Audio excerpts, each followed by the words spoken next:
Kami mohon perhatian hadirin, acara Studium Generale akan segera dimulai. Assalamualaikum warahmatullahi wabarakatuh. Selamat pagi, salam sejahtera bagi kita semua.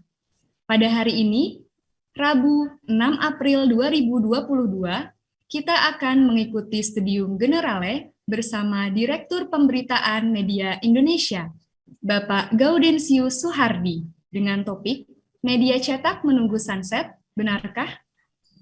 Sebagai acara pertama, marilah kita bersama-sama menyanyikan lagu kebangsaan Indonesia Raya. Hadirin dimohon berdiri.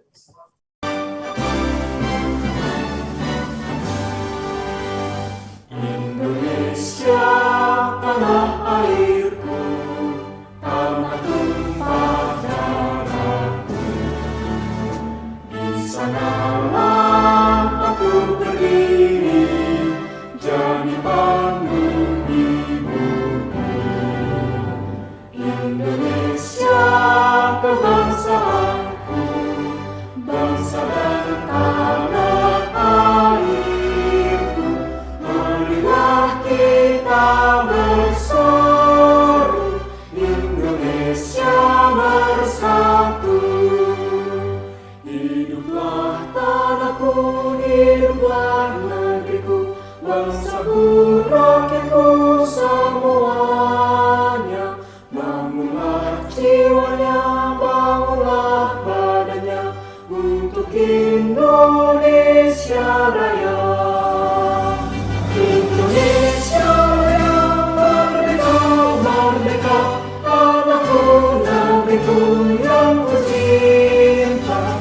Indonesia Raya, merdeka, merdeka, hiduplah Indonesia Raya. Indonesia Raya, merdeka, merdeka, tanahku, negeriku yang ku cinta.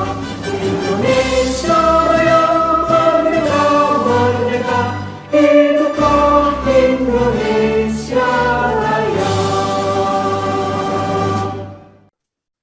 Hadirin disilakan duduk kembali. Selanjutnya, kita akan mengikuti penyampaian sambutan dari Sekretaris Institut Teknologi Bandung yang sekaligus akan membuka acara pada hari ini. Kami silakan dengan hormat Profesor Wijaya Martokusumo. Terima kasih Ibu MC, Bapak Ibu yang saya hormati. Assalamualaikum warahmatullahi wabarakatuh. Salam sejahtera buat kita semua. Selamat pagi menjelang siang, selamat siang dan salam sehat buat kita semua. Para hadirin dimanapun Anda berada, terutama para mahasiswa yang saya banggakan, kolega dosen, selamat datang dan selamat berjumpa kembali di ruang virtual mata kuliah KU 4078 Studium Generale, baik yang hadir melalui kanal YouTube streaming dan tentu saja Zoom ya. Pertama-tama izinkan saya Wijaya Martokusumo, Sekretaris Institut, atas nama Rektor ITB Profesor Reni Widahari Kusuma, mengucapkan selamat datang kepada Bapak Gaudensius Suhardi. Beliau ini adalah Direktur Pemberitaan Media Indonesia. Media Indonesia ini sangat dekat dengan ITB, Bapak Ibu sekalian ya, di mana media Indonesia ini ikut aktif mendiseminasikan karya-karya pengabdian dosen ITB. Jadi terima kasih nih Pak Gaudensius ya atas kerjasamanya yang baik selama ini, dan tentu saja selamat datang buat Bapak di acara Studium Generale. Para hadirin, sebagaimana kita ketahui, industri surat kabar atau media cetak ini secara global nih mengalami penurunan ya, serapan pasarnya cukup signifikan ya. Tapi saya pernah baca juga katanya, seingat saya itu di media Kompas ya tahun 2017, justru kebalikan dengan yang terjadi di India dan di Jepang. Tapi nanti mungkin Pak Gaudensius bisa memberikan penjelasan. Kita tahu bahwa teknologi digital sebagai salah satu hasil dari kemunculan apa yang kita sebut revolusi industri 4.0 ini ya, ini bisa memberikan manfaat besar, keuntungan, tapi juga bisa sebaliknya ya. Jadi kayak apa ya? Dua keping mata uang ya, yang satu punya satu mata keping mata uang punya satu sisi dan satu sisi lainnya yang bisa bertolak belakang. Belum lagi kita tahu bahwa media mainstream ini sekarang ini berhadapan langsung head to head dengan media sosial ya, di mana saat ini setiap orang atau individu atau kelompok bisa saja membuat berita ya. Nah, artinya apa? Ini menjadi sebuah tantangan bagi dunia jurnalisme ya, di mana peningkatan keterampilan dan kemampuan para jurnalis ini menjadi sebuah keniscayaan ya. Industri media mau tidak mau ya dipaksa harus lebih kreatif, harus lebih efisien ya, dan tentu saja harus lebih inovatif ya. Nah, bagaimana prospek media dan dunia jurnalisme ya? Apa saja tantangan dan kesempatan yang ada? Ataukah apa ada kesempatan yang tersedia ya? Masalahnya apa? Harapannya apa? Nah, pada kesempatan yang berbahagia ini, Pak Gaudensius Suhardi ini akan berbagi ya bersama kita, berdiskusi melalui penyajiannya yang berjudul Media Cetak Menunggu Sunset. Benarkah? Ya, saya kira ini judul yang sangat menarik ya, terutama buat kita-kita rekan-rekan mahasiswa juga ya. Jadi saya sekali lagi ingin mohon izin ya, terima kasih juga atas kehadiran dan perkenannya narasumber kita nih untuk berbagi dengan kita semua dan mendiskusikan topik yang menarik. Sebagaimana kelaziman acara SG ini akan diawali dengan pemaparan ya dari Pak Gaudensius, mungkin sampai sekitar jam 10-an, nanti kemudian dilanjut dengan diskusi dan tanya jawab ya, sampai dengan pukul 11 kurang seperempat ya. Nah, pada hari ini acara akan dipandu oleh moderator Bapak Ade Engkus Kusnadi, MPD, dari kelompok keahlian ilmu kemanusiaan FSRD ya.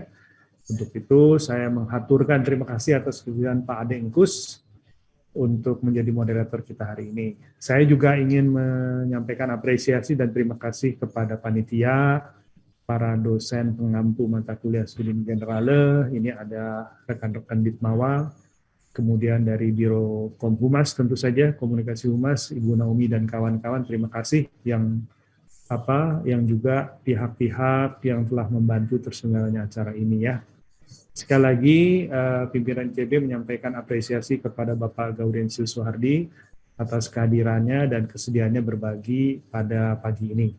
Dengan mengucapkan basmalah, saya buka acara Studium Generale ini, dan selanjutnya saya serahkan acara ini kepada pemandu acara kembali dan tentunya moderator acara Studium Generale.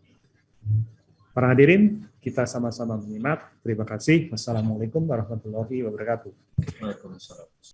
Hadirin yang kami hormati, berikutnya kita akan simak bersama Studium Generale yang akan disampaikan oleh Direktur Pemberitaan Media Indonesia, Bapak Gaudensius Suhardi, dengan topik Media Cetak Menunggu Sunset, Benarkah? Sesi ini akan dipandu oleh moderator, yaitu Bapak Ade Engkus Kusnadi, SPD, MPD. Beliau adalah dosen mata kuliah Pancasila dan Pendidikan Kewarganegaraan berasal dari kelompok keahlian ilmu-ilmu kemanusiaan ITB. Kepada Bapak Ade Engkus, kami silakan.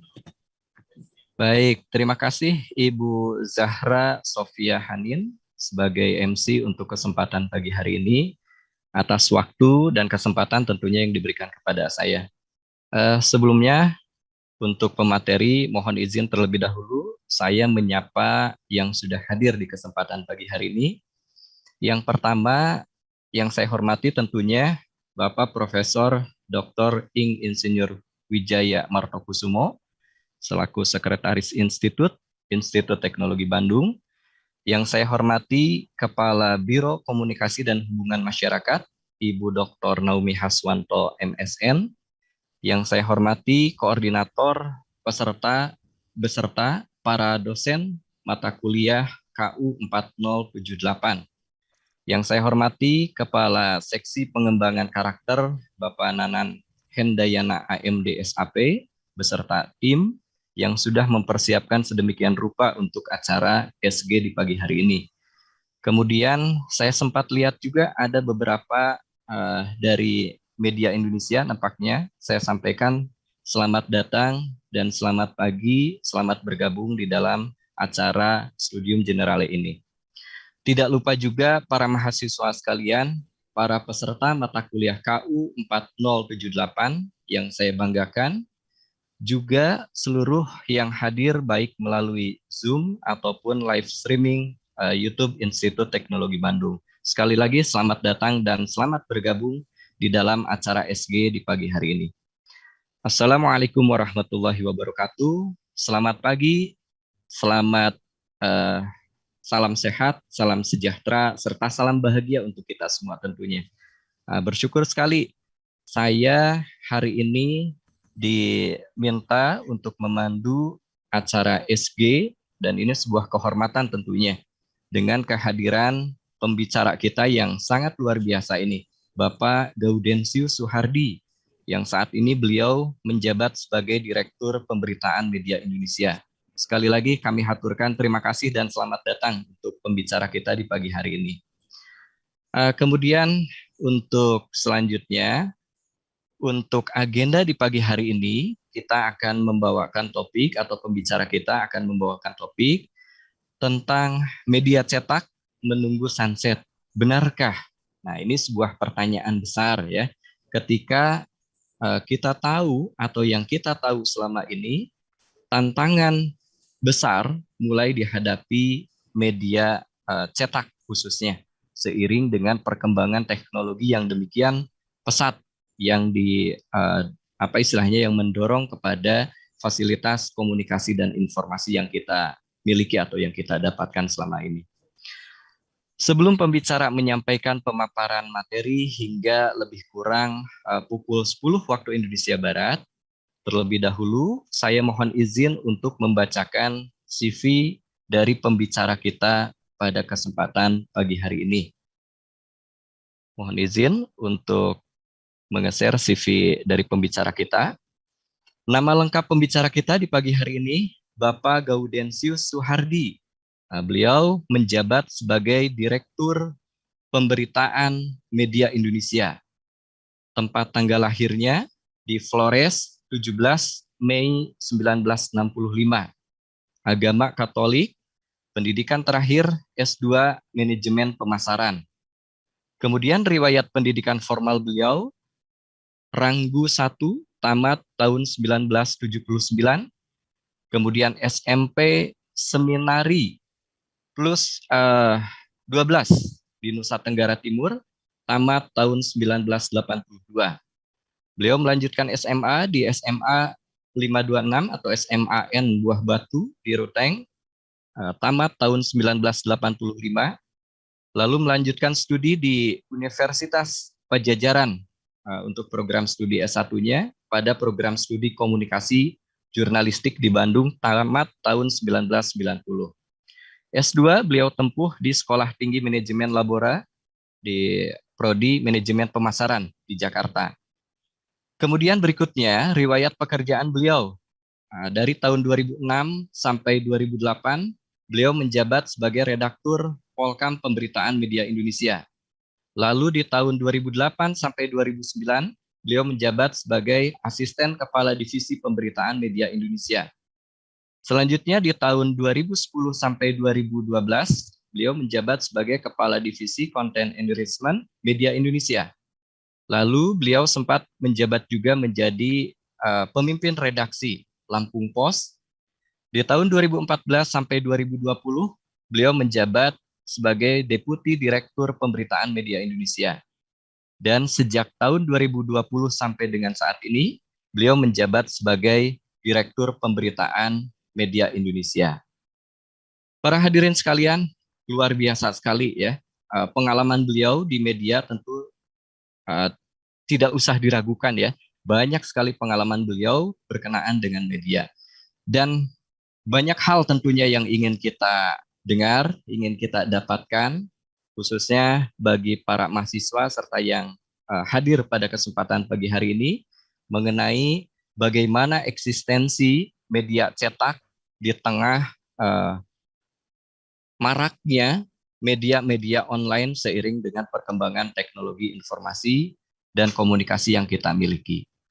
Selanjutnya, marilah kita simak pemaparan materi dari pembicara kita selama lebih kurang sampai dengan pukul 10 waktu Indonesia Barat.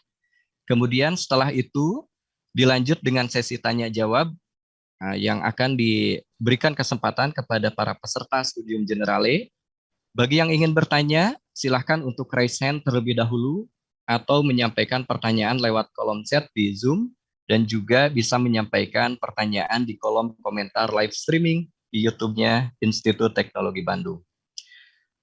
Mohon izin untuk mengefektifkan waktu, berikutnya kesempatan saya berikan terlebih dahulu kepada pembicara kita, Bapak Gaudensius Suhardi, untuk menyampaikan materinya. Kepada pembicara pagi hari ini, saya silakan. Terima kasih Kang Ade, sangat terhormat menjadi pembicara di ITB. Ketika saya diminta untuk menjadi pembicara di ITB, tanpa berpikir sedikit pun saya langsung mengiyakan. Mengiyakan karena saya tahu persis dari rahim ITB lah lahir penulis handal yang namanya Soekarno. Bukan hanya pejuang kemerdekaan, Soekarno juga adalah seorang penulis. Dan dengan tulisannya, dia memperjuangkan kemerdekaan. Karena itulah salah satu alasan mengapa saya mau berpartisipasi di acara ini. Materi yang saya bawakan media cetak menunggu sunset. Mengapa harus media cetak? Pada mulanya, di dalam politik, pers itu disebut sebagai pilar keempat demokrasi. Setelah eksekutif, yudikatif, dan legislatif. Karena dia pilar keempat, maka kemerdekaan pers itu sebagai hal yang mutlak syarat adanya demokrasi. Sama halnya tidak ada demokrasi kalau tidak ada partai politik, tidak ada demokrasi kalau tidak ada DPR. Kalau pers mati, media cetak mati, itu berarti matinya demokrasi. Dalam konteks itulah bangsa ini sangat penting untuk bersama-sama mempertahankan eksistensi pers, khususnya media cetak. Mengapa? Pers itu diatur dengan undang-undang sendiri. Undang-undang nomor 40 tahun 1999 di bagian kedua ya.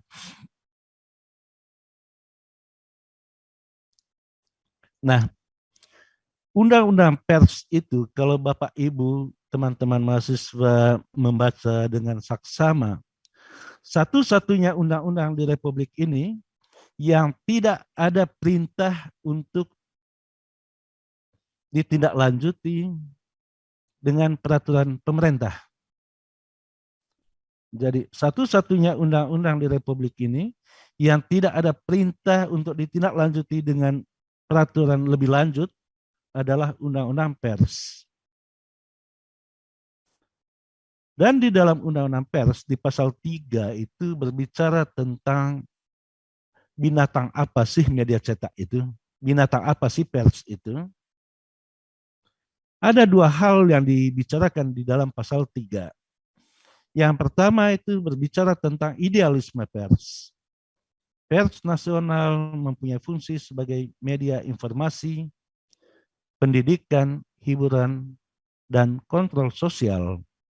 Ini juga di dalam teoritis disebut sebagai fungsi media cetak.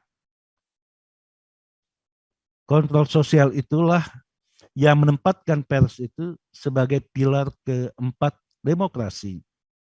Tetapi di samping itu, agar pers menjalankan tugasnya, maka harus sehat secara ekonomi. Pers harus sehat secara bisnis. Karena itu di ayat 2 di pasal 3 itu dikatakan, di samping fungsi-fungsi idealis itu, pers itu berfungsi sebagai lembaga ekonomi. Sebagai lembaga ekonomi, dia tidak hanya menyejahterakan mereka yang terlibat di dalam kegiatan pers, tetapi harus berkontribusi juga kepada bangsa ini. Nah, di samping dua fungsi tadi, pers itu dia tidak berdiri, tidak hidup di ruang hampa.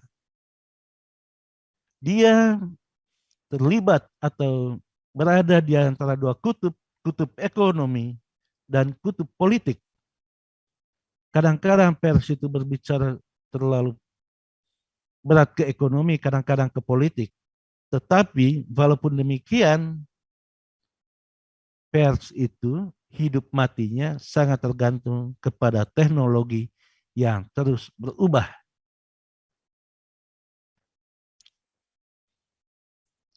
Saya mau melihat dari sisi idealisme, berarti berbicara tentang jurnalisme di slide berikutnya.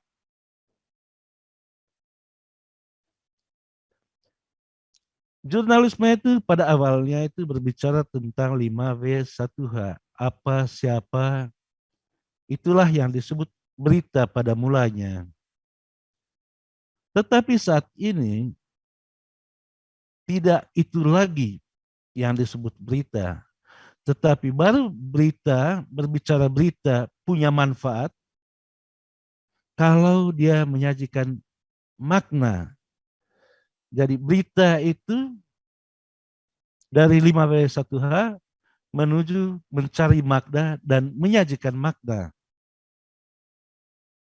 Di dalam informasi yang disampaikan pers atau berita-berita yang disampaikan pers, dia tidak lagi seperti konsep lama itu fakta itu suci, tetapi di sana sudah ada interpretasi fakta. Karena itu berita itu seringkali kami katakan subjektif yang mendekati objektif, karena ia dibatasi oleh dimensi moral, etik, dan kemanusiaan. Jadi pers ada untuk menjaga kemanusiaan. Atau bahasa anak sekarang itu, pers itu penting untuk menjaga akal waras bangsa ini. Kalau tidak, kita semua tidak bisa waras. Nah, agar dia mampu menjaga akal waras, ada rambu-rambunya. Ada rambu-rambu yang terkait dengan undang-undang, ada kode etik jurnalistik, dan untuk media Indonesia, Media Group, di Media Group itu ada Metro TV, ada Media Indonesia, ada medcom.id, ada Lampung Pos. Kami punya pedoman perilaku wartawan. Nah, semua wartawan terikat dengan tidak saja kode etik yang terkait dengan profesi, tetapi di ke dalam dia diikat oleh pedoman perilaku. Nah, seluruh berita yang kami cetak itu tidak ada yang sembunyi-sembunyi. Semua dibahas di dalam rapat. Karena itu, transparansi tetap terjaga dan kami jamin berita-berita yang kami suguhkan itu bisa dipertanggungjawabkan karena dia melewati sebuah proses yang sangat panjang. Itulah nanti pada bagian berikutnya saya berbicara bagaimana kaitannya dengan media sosial. Slide berikutnya, bagaimana pers mencari makna. Jadi pencarian makna itulah yang menjadi pekerja rumah besar pers sekarang. Fakta berserakan. Tidak semua fakta bisa menjadi berita. Tidak semua fakta bisa masuk ke ruang publik. Ambil contoh tentang fakta. Mungkin masih ingat ada kasus besar misalnya beberapa tahun lalu ada seorang orang besar di Republik ini diisukan selingkuh. Semua media sosial memberitakan, kami memilih tidak memberitakan, karena itu wilayah privat. Jadi untuk mencari makna itu kami harus bisa membedakan mana yang disebut wilayah privat, mana yang wilayah publik. Ketika masih dalam ranah privat, kami tidak akan ikut campur. Tetapi ketika masuk ke dalam ranah publik, baru kami memberitakan. Contohnya misalnya terkait dengan perkara domestik, perkara rumah tangga.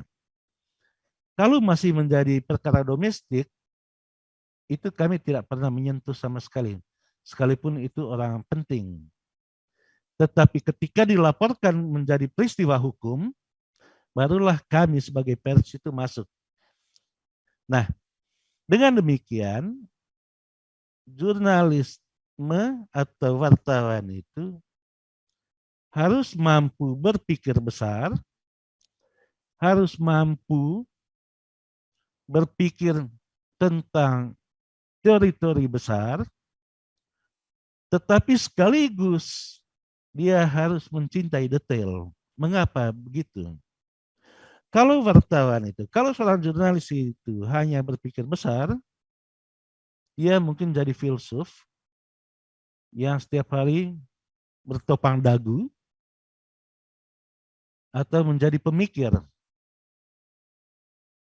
Tetapi dia harus berpikir besar sekaligus mencintai detail. Kalau hanya mencintai detail, dia tidak lebih sebagai seorang tukang penyusun batu bata. Menyusun batu bata itu sangat detail. Karena itu profesi jurnalis itu, profesi wartawan itu harus bergaul dengan pikiran besar dan mencintai detail. Kita lihat di slide berikutnya. Nah, inilah pekerjaan wartawan itu. Pada mulanya adalah fakta. Fakta itu dipilah-pilah, diinterpretasi, dilaporkan, baru disampaikan kepada pembaca. Kalau masa lama, berita itu disampaikan sesuai dengan faktanya, tidak ada interpretasi di sana. Tetapi masa yang berkembang saat ini sudah mulai memasuki wilayah interpretasi. Karena apa? Kami berpikir masyarakat perlu diberikan latar belakang terhadap setiap peristiwa yang terjadi. Karena pekerjaan pers itu sama seperti di rumah sakit, melakukan scanning dia. Kalau di rumah sakit itu scanning penyakit, kalau pers itu scanning fakta yang terjadi di dalam masyarakat. Kemudian dikembangkan menjadi berita. Kira-kira prosesnya seperti di dalam gambar itu.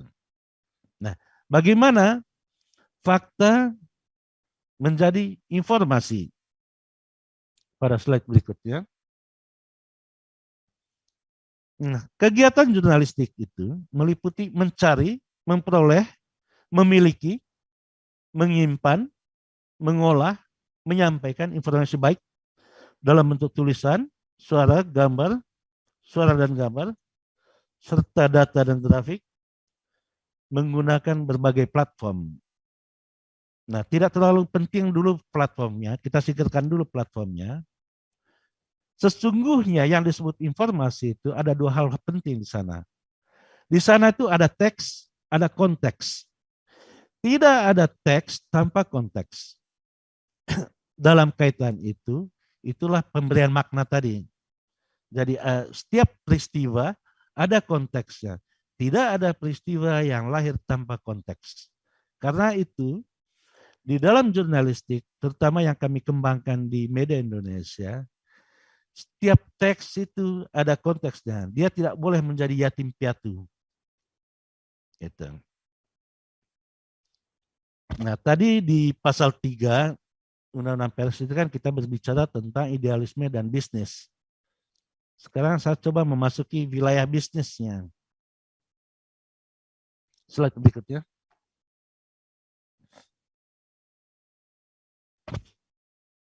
Nah, selalu terjadi diskusi yang sangat-sangat dalam, kadang-kadang pukul-pukul meja gitu, antara redaksi dan pihak bisnis. Karena kadang-kadang bisnis itu kan inginnya memuat yang penting duit masuk gitu. Tetapi bagi redaksi, karena tadi pers itu menjadi mata dan telinganya masyarakat, dia harus bebas dari kepentingan bisnis. Tetapi di dalam diskusi itu, bagaimana menyehatkan bisnis? Bisnis pers tidak saja bersaing antara pers itu sendiri, apakah media Indonesia dengan Kompas atau dengan platform sejenis, juga dengan televisi, dengan radio, maupun yang lain-lain, untuk mencari iklan. Mengapa penting iklan? Bagi kami iklan itu bukan hanya saja menyehatkan perusahaan, tetapi dengan iklan itu kami juga bisa mensubsidi pembacanya. Jadi harga setiap eksemplar koran yang kami terbitkan, di dalamnya ada subsidi. Kalau diserahkan sepenuhnya kepada mekanisme pasar, tidak laku dijual korannya. Jadi koran yang dibeli oleh Bapak Ibu atau pembaca kami, di sana sudah ada subsidinya. Karena itu, secara bisnis harus sehat, dan secara bisnis sehat tapi tidak mencampuri urusan redaksi. Nah, untuk membedakan mana wilayah redaksi atau wilayah bisnis, mana wilayah idealisme, wilayah redaksi, di sana kami sebut ada pagar api. Pagar api itu untuk menjaga hal-hal bisnis tidak boleh melakukan intervensi kepada redaksi. Nah, berikutnya pada slide berikutnya, saya akan berbicara hal-hal yang sering terjadi di tempat kami. Ketika orang teman-teman bisnis itu memperjuangkan suatu iklan atau produk agar itu bisa dimuat di koran, selalu yang menjadi diskusi menarik itu, apakah untuk mengembangkan atau menjaga marwah idealisme itu, tunggu perut kenyang atau dalam perut lapar? Atau dengan kata lain, apakah bisnis atau apakah idealisme bisa lahir dan lahir tetap murni tanpa ditopang oleh bisnis? Ini diskusi yang sering kami sering terjadi di media Indonesia. Kadang-kadang ada yang mengatakan idealisme itu hanya bisa dirawat kalau perut sudah kenyang. Sebab kalau masih lapar, berbicara idealisme, yang terjadi itu idealisme ditransaksikan di ruang-ruang gelap. Ya mungkin banyak di Senayan seperti itu, tetapi di pers itu tidak akan melakukan seperti itu. Karena semuanya berita yang diterbitkan saja harus melewati rapat. Demikian juga seluruh produk atau iklan yang masuk di koran itu harus melewati proses rapat juga. Atas dasar itulah kami berkesimpulan merawat jurnalisme hakikatnya membangun kepercayaan. Lembaga pers itu sama seperti institusi perbankan. Anda bekerja kalau bisa 25 jam sehari, 25 jam dah. Anda mencari uang, mendapat uang, tanpa berpikir banyak, menyimpan di bank. Pertanyaannya, mengapa uang Anda dipercayakan di bank? Karena bank itu adalah lembaga kepercayaan. Kami juga mau mengatakan, media Indonesia patut dibaca karena kami layak dipercaya, karena kami menjaga kepercayaan itu. Atas dasar itu, kami bekerja karena kepercayaan. Orang memasang iklan di media Indonesia karena kepercayaan. Kami menjalin kerjasama dengan berbagai pihak juga atas kepercayaan.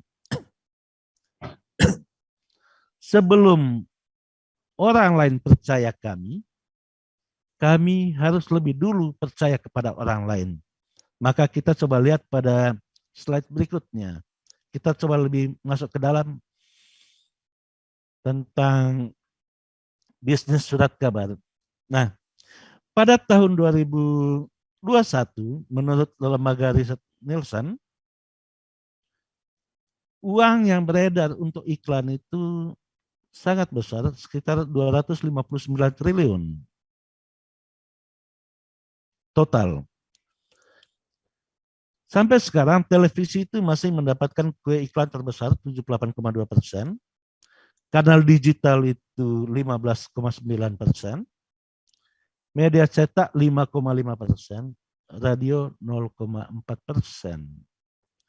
Kalau dulu sebelum ada televisi, media cetak itu hampir 80-90% kue iklan yang didapat. Begitu televisi muncul, mulai berkurang, diambil alih oleh televisi, juga muncul media sosial, tetapi bukan kanal digital dalam negeri yang paling banyak mendapatkan keuntungan, tetapi kanal digital global. Bahkan konten-konten kami pun diambil oleh kanal-kanal global. Jadi memang semakin kejam, semakin kesini semakin kejam persaingannya. Kalau kami harus membayar pajak, kalau kanal digital global itu tidak membayar pajak. Baru mulai tahun lalu Menteri Keuangan mau mencari pajaknya. Tetapi kami sejak awal sudah membayar pajak. Nah, bagaimana media cetak pada masa COVID? Slide berikutnya.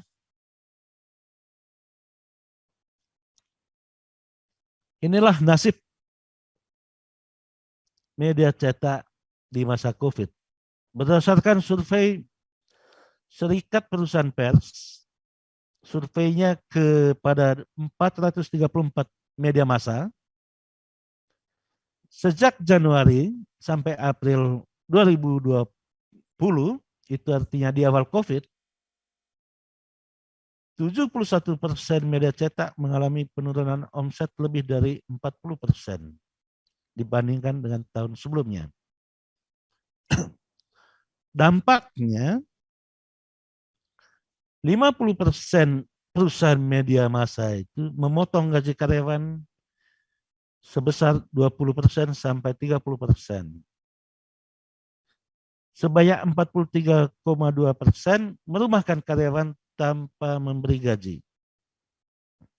Setidaknya dalam satu perusahaan telah merumahkan karyawan 25 sampai 100 orang. Itu artinya pandemi COVID-19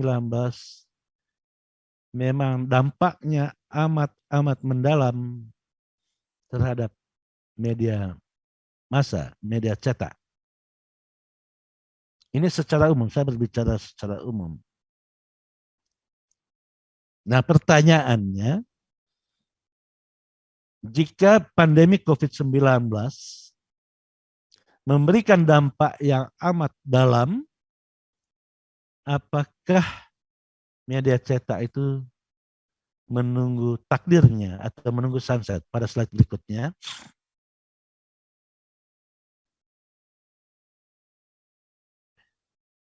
Nah, kalau kita berbicara reformasi 9798,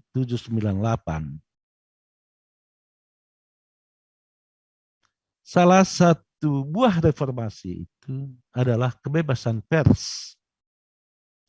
Pers tidak lagi terbit harus menggunakan siup seperti pada zaman Orde Baru. Siapa saja bisa membuat pers. Karena itu, pers itu tumbuh seperti cendawan. Saat ini ada sekitar 4, dengan media online itu sekitar 404 sampai 4.000-an. Ribuan media online yang ada di Indonesia saat ini. Itu salah satu berkah reformasi. Tetapi walaupun ada berkah, di sisi lainnya ada mudaratnya. Karena itu saya selalu mengatakan kemajuan digital itu membawa untung dan buntung, tergantung siapa yang memegangnya. Dia seperti pisau. Pisau di tangan dokter, bedah, bisa menyelamatkan nyawa manusia. Tetapi pisau di tangan tukang jagal itu membunuh. Kira-kira seperti itulah ibaratnya kemajuan teknologi digital. Kalau walaupun ada kebebasan pers, tanpa ada tanggung jawab, yang terjadi itu institusi pers bisa menjadi institusi hoax. Kalau dia tidak bertanggung jawab. Karena itu bagi kami, kemajuan teknologi digital memang melahirkan media baru, melahirkan media online, melahirkan media sosial, tetapi media cetak sama sekali tidak berjalan menuju terminal. Paling sekali-sekali mungkin mampir di halte. Dia tidak di terminal, mungkin masuk di halte. Jadi dia tidak akan masuk ke pemberhentian terakhir, mungkin pemberhentian sementara iya. Gitu. Nah, bagaimana dengan media sosial? Slide berikutnya. Nah, ini yang paling sering sekali dibicarakan, paling diributkan juga. Orang selalu bertanya, apakah produk yang ada di media sosial itu karya jurnalistik? Kalau media sosial itu adalah official dari pers, dia memang diakui oleh Dewan Pers sebagai karya jurnalistik. Tetapi kalau dia bukan official, tidak diakui sebagai karya jurnalistik. Nah, dampaknya kalau bukan karya jurnalistik, maka terhadap media sosial yang menimbulkan persoalan hukum, dia tidak dilindungi oleh Undang-Undang Pers. Mungkin Bapak Ibu masih tahu, ingat ada beberapa kasus pencemaran nama baik, ada kasus yang terkait sebutan jin lah apalah, tidak diakui oleh Dewan Pers sebagai karya jurnalistik, walaupun itu lewat YouTube. Nah, yang membedakan kalau terjadi gugatan hukum, pers itu dilindungi Undang-Undang Pers, polisi tidak bisa langsung bertindak tanpa melewati Dewan Pers. Tetapi kalau internet, medsos, berdasarkan putusan terakhir Mahkamah Konstitusi nomor 39 tahun 2020 yang diajukan oleh RCTI, media sosial internet itu tunduk kepada undang-undang transaksi teknologi ITE dan undang-undang lainnya. Kalau dia tersandung kasus pornografi seperti kasus yang sedang ramai sekarang, ada artis yang menjual fotonya ramai sekali, itu diatur dengan undang-undang pornografi. Jadi ada undang-undang lain yang bukan undang pers yang mengatur media sosial. Karena itu, menurut saya, sampai kapanpun media sosial tidak akan bisa menggantikan peranan pers. Akan tetapi, ini ironinya di Republik ini, banyak sekali pejabat yang lebih senang mendatangi podcast, tapi kalau diundang untuk ke lembaga pers itu tidak mau datang. Itu kecenderungan sekarang ini. Makanya lebih senang berbicara face to face, padahal itu wilayah privat, bukan wilayah publik yang dikenal atau di undang-undang pers, tetapi pejabat kita sekarang itu doyan ke sana sekarang. Ini akan berbahaya, bukan berbahaya buat persnya, tetapi ini berbahaya buat demokrasinya. Karena sebagai negara hukum mestinya kita patuh kepada hukum. Ada undang-undang pers yang masih eksis sampai sekarang. Itu. Sekarang saya berbicara tentang pengalaman kami di media Indonesia. Mudah-mudahan 5 menit bisa selesai. Intinya, slide berikutnya. Nah, ini intinya tidak ada yang tidak mungkin sepanjang konsisten beradaptasi. Beradaptasi dengan situasi pandemi COVID-19, beradaptasi dengan teknologi yang ada. Kami bukan sekedar surat kabar karena hasil adaptasi tadi. Karena itu kami mulai merambah ke tidak saja cetak, juga masuk ke online. Ada mediaindonesia.com, ada e-paper, dan ada kanal digitalnya. Kata kuncinya untuk menjadi pemenang di masa pandemi adalah kreativitas, inovasi, kolaborasi, dan konvergensi. Selain itu tentu kami juga membangun skoci-skoci pengaman. Berikutnya, slide berikutnya. Ya inilah yang saya sebutkan tadi tentang media group. Berikutnya itu cuma sekilas. Nah ini yang saya katakan, media Indonesia bukan lagi sekedar surat kabar, karena dia ada digitalnya, udah juga masuk ke dalam berbagai platform, dan pengembangan bisnisnya yang masih terkait dengan bisnis utama, kira-kira seperti itu. Selanjutnya, untuk ya ini kami kerjasama ya, ini bentuk-bentuk bagaimana kami harus mempertahankan hidup dengan kreativitas. Tidak ada kata lain, harus kreatif. Atau orang mengatakan berpikir di luar box. Berpikir di luar box itu wujud konkretnya itu lakukan apa yang tidak biasa dilakukan orang lain. Itu aja intinya. Nah, di dalam masa pandemi bisa dilanjutkan. Masih ada 3 menit. Ya, sekarang ini kami bekerja dari rumah. Seluruh redaksi itu tidak lagi di kantor kerjanya, tetapi tidak di rumah sebutnya. Kami menyebutnya bekerja dari kantor dan di luar kantor.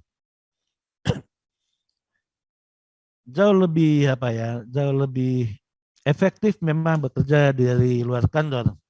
Nah, slide berikutnya.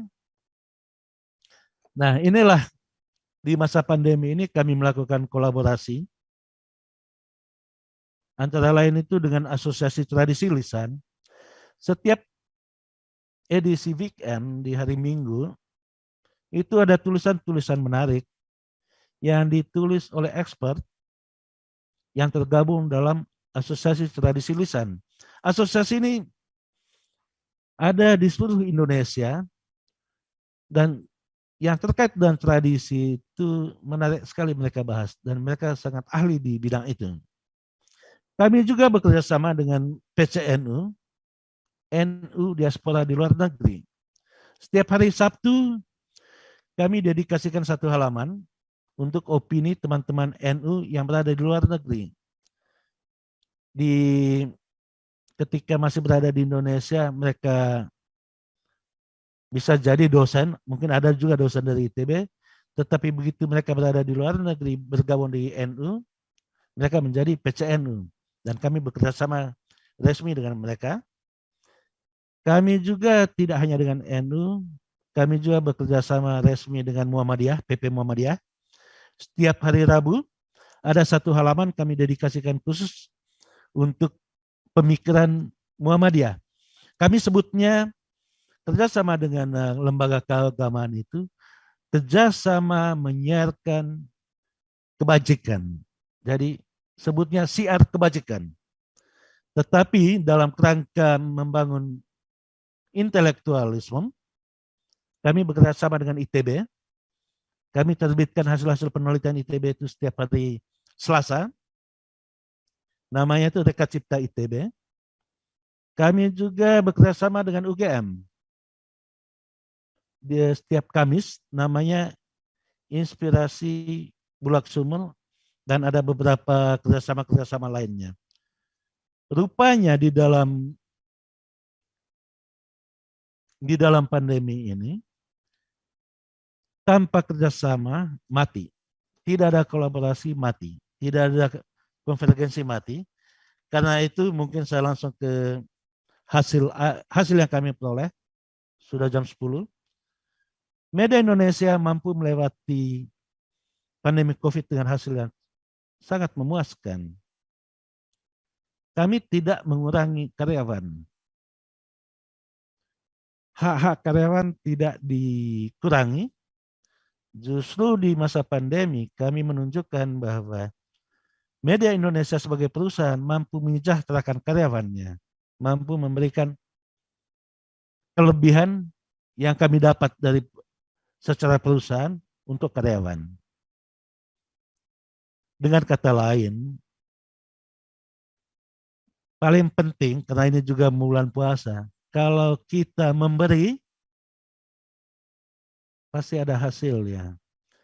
Kami di masa pandemi juga memberikan satu hotel, media hotel, khusus kami dedikasikan untuk seluruh tenaga kesehatan. Mereka tidur makan di media hotel dan kami tanggung sepenuhnya oleh Media Group. Makanya saya katakan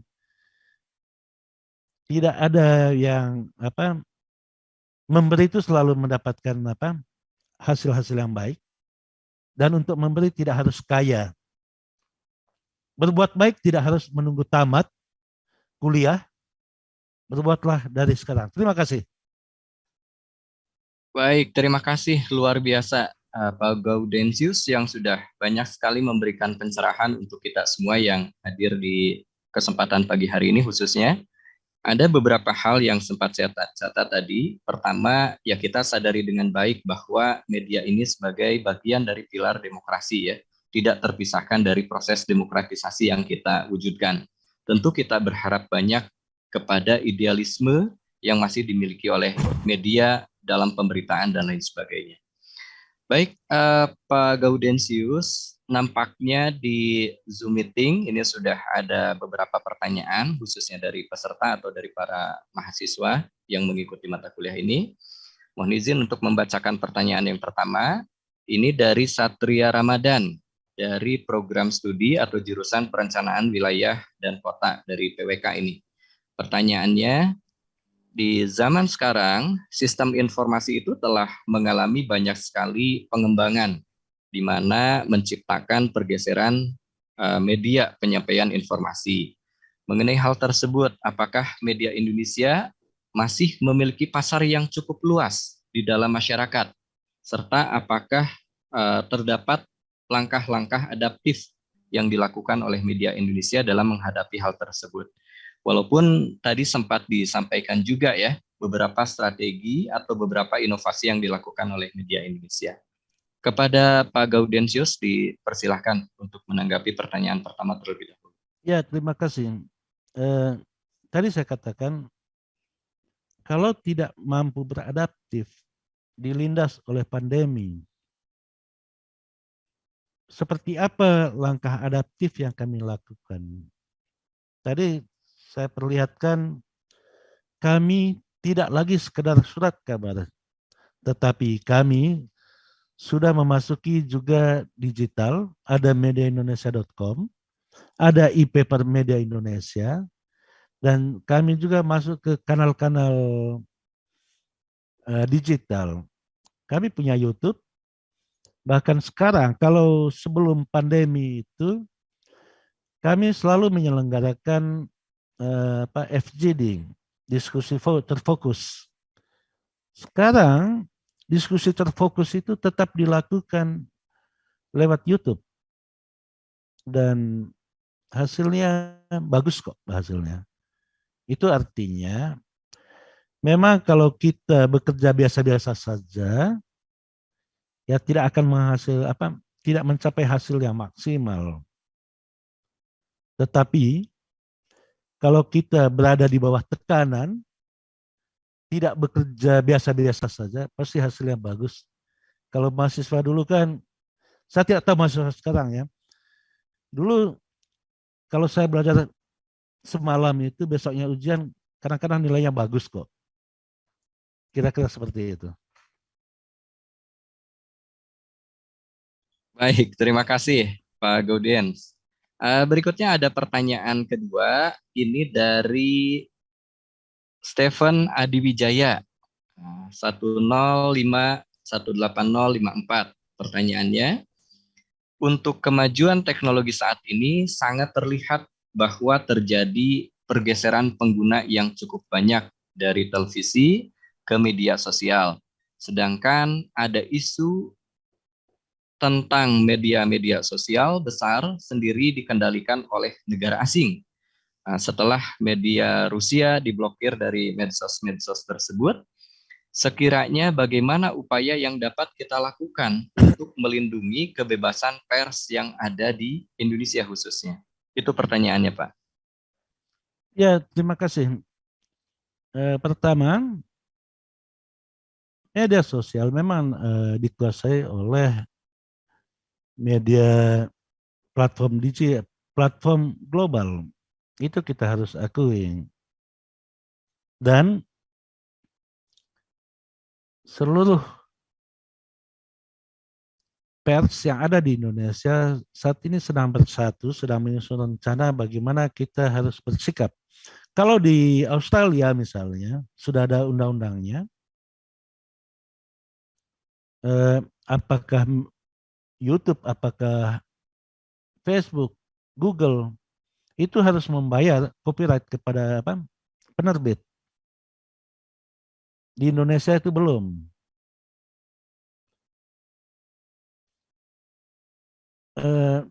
Dikendalikan oleh asing dalam pengertian memang platform-platform besar itu dikuasai asing. Tetapi jurnalistik tidak akan dikuasai oleh asing.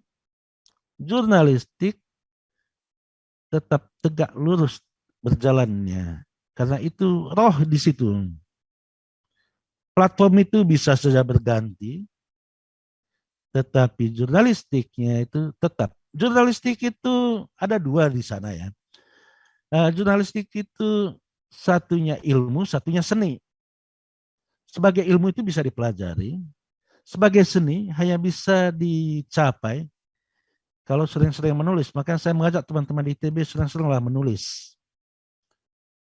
Kira-kira seperti itu. Terima kasih. Baik, terima kasih. Pertanyaan berikutnya Pak, yang disampaikan oleh Andreas ya, Andreas Julius Pamungkas. Ini dari program studi Teknik Bioenergi dan Kemurgi. Nah, pertanyaannya, belakangan ini saya terkadang membandingkan informasi dari berbagai sumber media pers.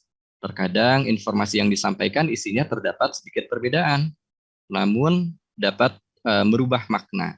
Hal tersebut terkadang menimbulkan trust issue pada diri saya secara pribadi.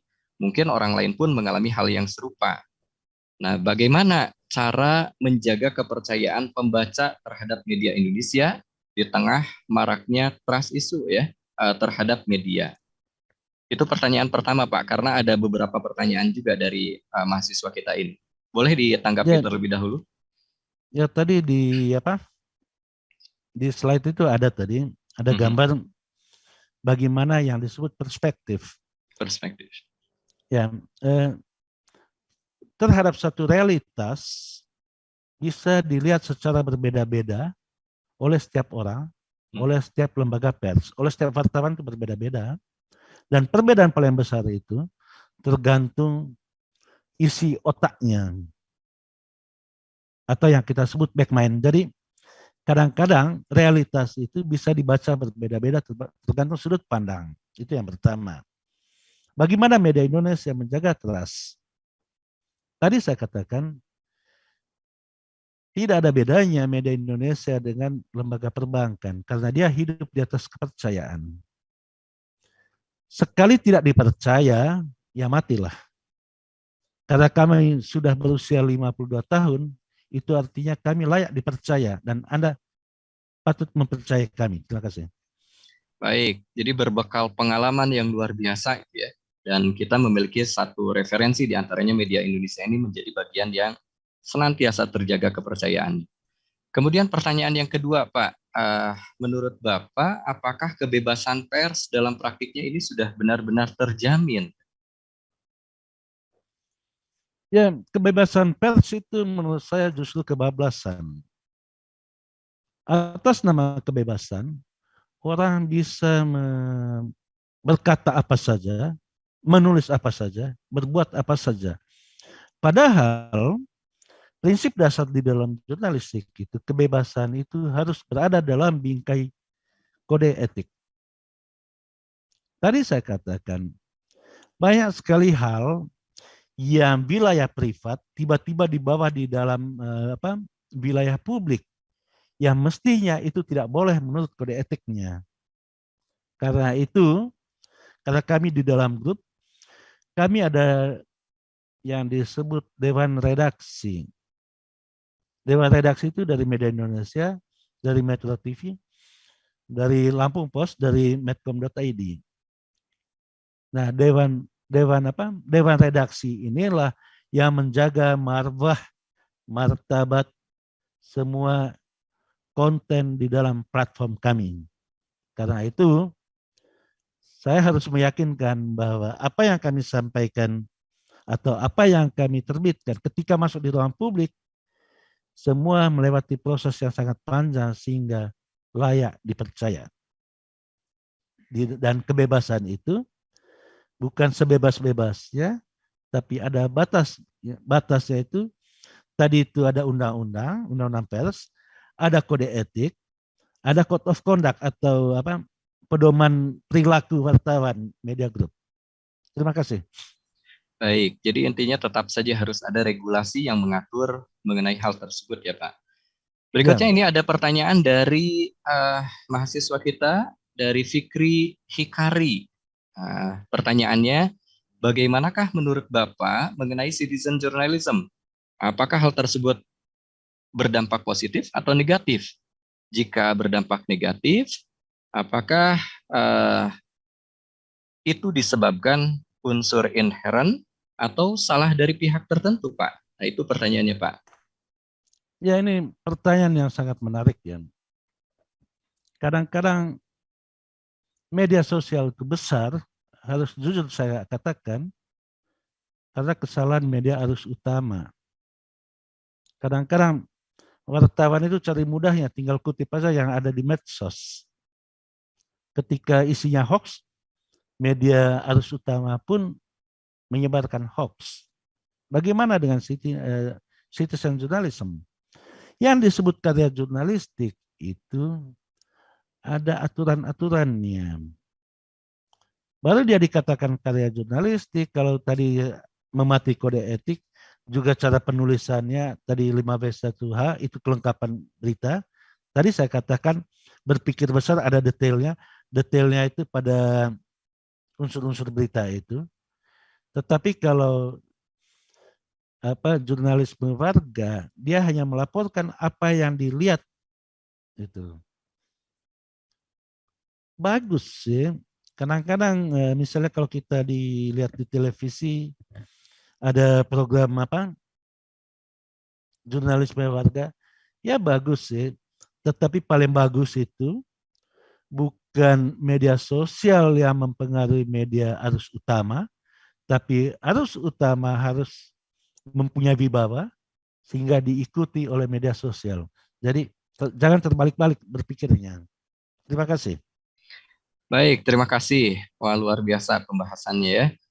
Berikutnya ini nampaknya ada pertanyaan dari atau di luar mahasiswa, Pak. Selamat siang, Bapak Duadens. Terima kasih untuk sharing terkait perjuangan media Indonesia selama ini bertahan dalam tantangan zaman. Banyak media lokal di pelosok Nusantara yang gulung tikar. Sumber daya tertentu sangat terbatas, tidak sebesar media Indonesia. Di tengah fakta ini, kita berharap agar kualitas jurnalisme tidak tergantikan oleh desakan ekonomi. Bagaimana media Indonesia bisa membantu media-media lokal ini untuk tetap bertahan dalam dunia jurnalisme? Ya, terima kasih. Di Lampung, kami punya Lampung Pos. Saya pernah memimpin Lampung Pos di sana.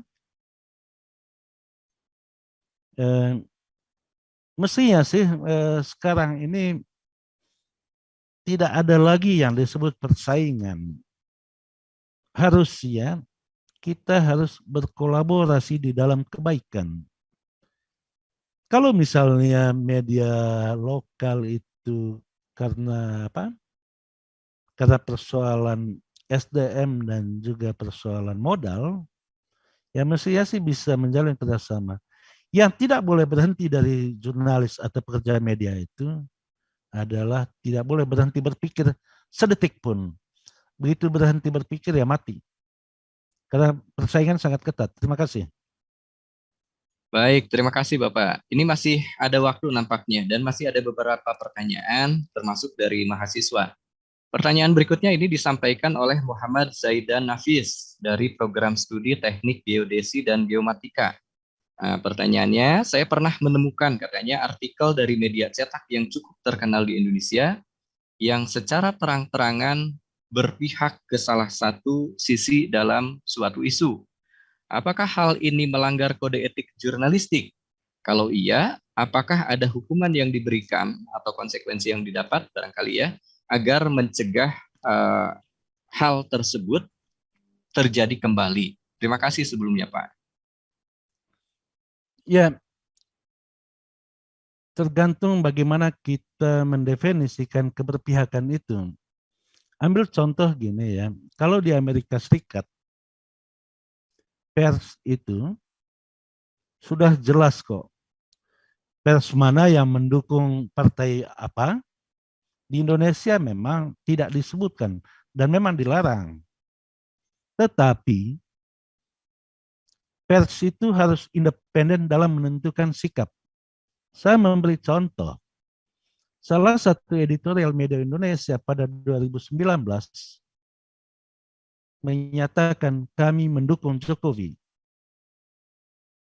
Itu bukan karena didesak, tetapi itu pilihan bebas redaksi untuk menentukan sikap. Sikap itu juga diambil oleh Jakarta Post pada saat itu. Ketika ada pilihan, ada dua pilihan politik, kami harus menentukan sikap, bukan karena ditekan, bukan karena diiming-iming, tetapi secara independen kami menentukan sikap. Kami mengatakan, layak menjadi Presiden Republik ini. Dan itu kami pertanggungjawabkan. Terima kasih. Baik, terima kasih Pak atas jawabannya. Berikutnya ini masih ada pertanyaan nampaknya dari Anugrah Goizka, dari program studi perminyakan ini, dari jurusan perminyakan. Izin bertanya soal idealisme pers, berkaitan dengan kemampuan menulis dari jurnalis. Saat ini beberapa media lebih mementingkan traffic dibanding dengan kualitas informasi yang dimiliki, ditambah dengan literasi media yang, literasi masyarakat yang relatif rendah. Hal ini tentu memperkeruh masalah. Kualitas jurnalis ini berkaitan dengan kemampuan jurnalis itu sendiri, mengingat saat ini banyak media yang terkesan hanya menulis berita sedang hangat dan coba menggiring opini secara kontroversi. Ini lalu ditambah etika penulisan yang kadang salah. Nah, apakah ada upaya dari media Indonesia mengatasi hal tersebut? Mengingat kualitas pers yang baik akan mengindikasikan demokrasi yang baik pula. Demikian pertanyaannya, Pak. Ya, mungkin secara singkat saya menjawab. Kalau mencari koran yang masih idealis, bacalah media Indonesia. Mengapa saya mengatakan seperti itu? Ini bukan iklan. Kami menyebut diri sebagai referensi bangsa. Karena kami menyebut diri referensi bangsa, sebelum mencerdaskan bangsa, kami harus cerdas dulu. Karena itu, di dalam rekrutmen wartawan media Indonesia itu ada standar yang kami pakai. Biasanya itu kan standar apa? IPK. Dan sekarang kami mulai berpikir lulusan mana dulu. Setelah di dalam wartawan kami itu banyak kok kami sekolahkan, diikut sertakan, kami izinkan untuk melanjutkan kuliah. Ada dokter dari Australia kembali lagi ke sini. Terjadi media Indonesia. Baik, itu banyak sekali. Atau dengan kata lain, sebagai lembaga pers, justru kami yang berkepentingan dengan idealisme wartawan kami. Kalau wartawan kami tidak punya idealisme lagi, ya runtuhlah kami. Karena itu, kami selalu menekankan tentang idealisme wartawan kami. Tidak boleh. Jadi terkait dengan etika itu begini. Pers itu bisa salah, wartawan itu bisa salah. Tetapi pada kesempatan pertama setelah dia mengetahui salah, dia harus ralat dan meminta maaf. Jadi tanpa diminta, kalau itu terjadi di media Indonesia, kami salah, kami katakan salah. Dan itulah intinya bisnis kepercayaan itu. Jadi bisnis kepercayaan itu bukan berarti wartawannya tidak pernah salah. Bisa keliru. Tetapi yang tidak boleh itu, nawa itunya jelek gitu. Niatnya jelek. Kemudian tahu salah tapi ngeyel gitu. Terima kasih. Baik, terima kasih. Ini masih ada satu pertanyaan lagi nampaknya di kolom chat di Zoom meeting kita pagi hari ini. Pertanyaannya dari Ariel Marvelli. Nah, ini dari program studi kimia. Pertanyaannya, belakangan ini saya melihat kecenderungan beberapa media massa meniru tren di media sosial yang mempublikasikan konten dan judul berita yang sifatnya clickbait. Nah, apakah tren semacam ini dapat mematikan pers secara jangka panjang? Bagaimana pendapat Bapak mengenai hal ini?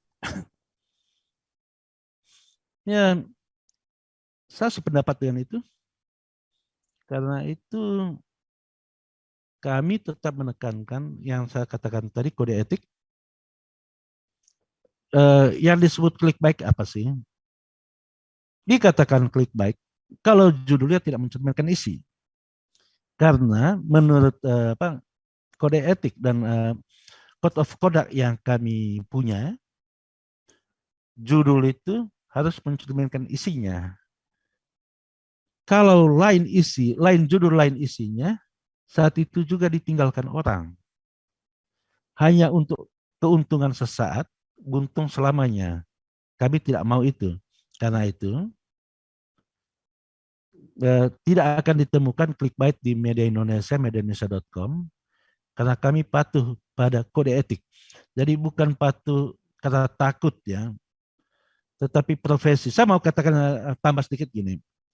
Ada dua jenis profesi di muka bumi ini. Yang pertama itu profesi tertutup, profesi terbuka. Profesi tertutup itu seperti kedokteran, dia ada sekolah khususnya, ada kode etiknya. Profesi terbuka itu ya wartawan. Di tempat saya ada juga wartawan yang dari ITB.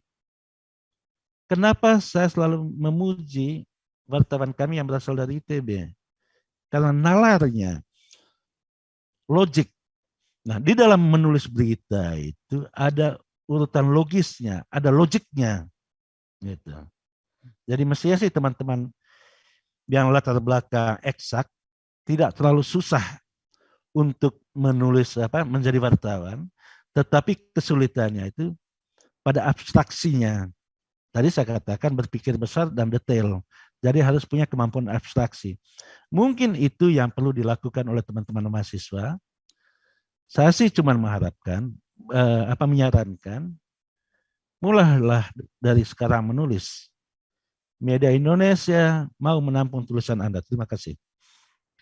Baik, terima kasih. Wah, luar biasa sekali ini. Banyak sekali pencerahan yang didapat, khususnya oleh peserta SG dan umumnya kita yang hadir semua pada kesempatan pagi hari ini.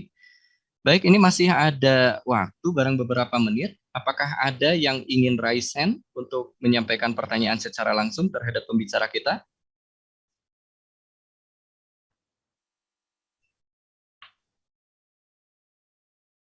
Baik, nampaknya untuk pertanyaannya dicukupkan, untuk sesi tanya jawabnya dicukupkan sampai di sini nampaknya Pak Gaudens. Sekali lagi terima kasih atas pencerahan yang luar biasa yang kami dapatkan ya, berkaitan dengan tema yang dibahas hari ini. Karena ya kita sadari dengan baik tadi bahwa salah satu hal yang harus dipertahankan oleh media untuk bisa bertahan atau bisa melanjutkan eksistensinya diantaranya adalah bagaimana kemampuan mempertahankan idealisme. Nah, itu kata kunci yang saya dapat dari Bapak barusan ya, dari paparan-paparan yang Bapak sampaikan. Banyak sekali tentunya hal-hal yang kita dapatkan, pencerahan-pencerahan, serta tentunya sangat manfaat sekali apa yang barusan dibahas. Mudah-mudahan ini menjadi bekal, khususnya untuk para peserta SG, sekaligus menjadi tantangan tadi. Kenapa tidak untuk terjun di dunia jurnalistik gitu ya? Kenapa tidak misalkan lulusan ITB untuk bisa bergabung dengan media-media yang ada termasuk media Indonesia tentu di dalamnya. Baik, sekali lagi terima kasih Pak Gaudensius, luar biasa. Terima kasih juga atas kesediaan Bapak untuk mengisi mata kuliah Studium Generale di pagi hari ini. Banyak sekali manfaat yang kami dapatkan. Semoga kita semua dalam keadaan sehat tentunya.